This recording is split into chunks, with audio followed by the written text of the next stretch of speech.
actually move around when they can move around with armed guards, essentially, which does not do anything to, break down the barriers between them and the community. For the past few days in Butembo, they haven't been able to vaccinate. So it's critical that people who've been exposed to the virus get the vaccine, but they can't get to those people because it's too dangerous to move around. And as you write, always in the past, the chain of Ebola infections has been broken by isolating people who have the illness, burying the dead quickly, and vaccinating people who aren't yet sick. And so none of those things can happen now.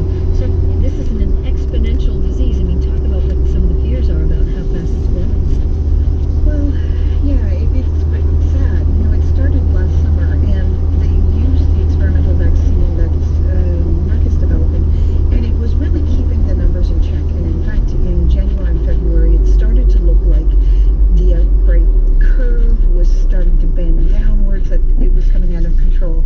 And then there was violence at Catwa and Butembo, and since then, cases have spiked.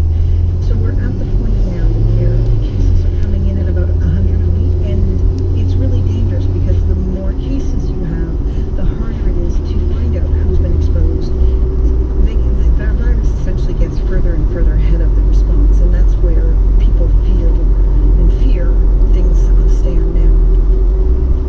So we keep an eye on this.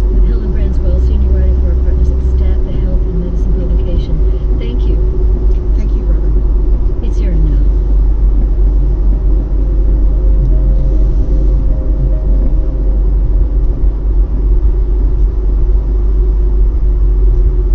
On the next Morning Edition, Uber is going public. Is it worth a rumored value of $90 billion? Uber's brand is still a bit in the penalty box. Also, more guns are being stolen from vehicles. Could looser gun laws be encouraging that theft? It would be political kryptonite to make an assertion like that. The latest news and stories that affect your world on the next Morning Edition from NPR News. That's Morning Edition from 5 to 9 tomorrow morning on WHYY. The state Senate in New York has passed a bill that would allow congressional committees to get access to President Trump's state tax returns. If it wins final approval, then it would give Democrats in Congress a potential end run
it was considerably more dangerous than a lot of its Western competitors. All right, Seth Kaplan, Here and Now transportation analyst. Thanks as always. Thank you, Peter. And another transportation story that we're following today. Drivers for Uber and Lyft in New York, Los Angeles, and cities around the world are on strike. They're turning off their apps to draw attention to recent pay cuts and what they say are unfair working conditions ahead of Uber's expected $90 billion IPO on Friday. James Hicks is an Uber driver in LA. He's participating in this strike and he joins us now. James, what changes do you want to see from Uber? We have a driver's bill of rights that we're trying to implement. Some of those things include a $28 an hour minimum. We also want transparent breakdowns when it comes to ride pays and ride receipts. Also, when people get deactivated, we want to make sure that people have a proper appeals process. We're also looking for a voice in the industry right now. So that's why people in LA, Chicago, New York, all around the world are protesting right now. When people get deactivated, you mean when a driver all of a sudden loses the ability to Yes. drive their car? $28 an hour. That's a good living. Why do you think you're worth that much? Well, that's only including expenses. So when you take away expenses, it really comes down to about $17, maybe even $18, which is only a few dollars higher than the amount that Bernie Sanders is proposing as a livable wage, as the national minimum wage he wants to implement is only $15. So we're really not asking for much. You know, we're just asking for a livable wage and a wage to make sure that our cars can stay on the road, so that we can pay for our gas, so we can pay for the maintenance, all the things that Uber and Lyft and other rideshare companies don't help pay for at the moment. How much does maintaining your car and putting gas in it cost you per week? You're putting a lot of miles on your car. Yeah. So obviously our cars are being depreciated at an unprecedented level, and the gas, it really varies upon city, but in Torrance it's about $4.10. But when you drive closer to Beverly Hills, it could be as high as $4.30, about $4.50. Not only that, you got to get an oil change probably more often than the oil rest change, of us do. brakes. How about more about you? I know you came to Los Angeles, as many people do, to pursue a career in acting a few years ago. Yes. I assume you're using Uber to sort of get by as you're trying to make that work out. But how much Yes. do you drive a week, and what do you take home every week? Yeah, so when I started driving, I drive about the same hours, which is anywhere between 35 and 50 hours a week, depending on the week.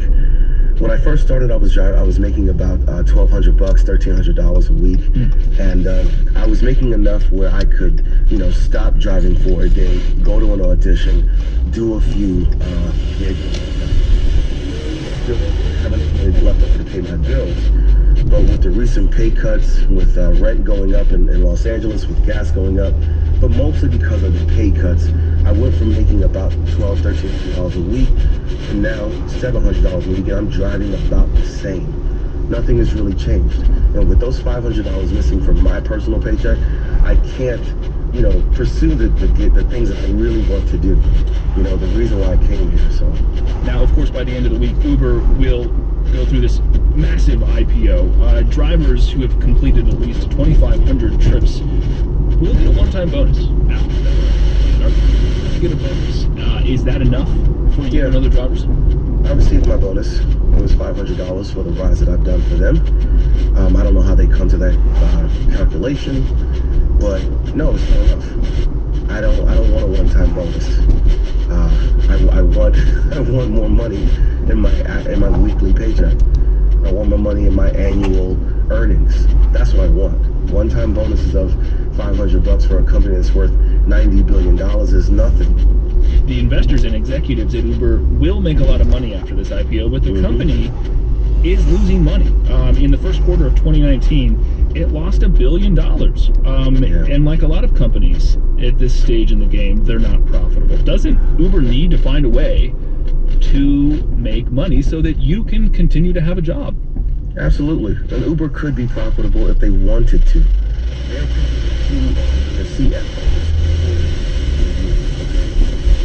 Also taking about anywhere between 40 and 60% from their driver pays, okay? And in one case particularly that I've seen, it was 90%. So in this case, one driver was paid $3. The rider paid $41. How can they not be profitable? Where did that money go? Where are they taking it? Are they giving it all to the CEO, CFO? Because you know that's not going to the engineers.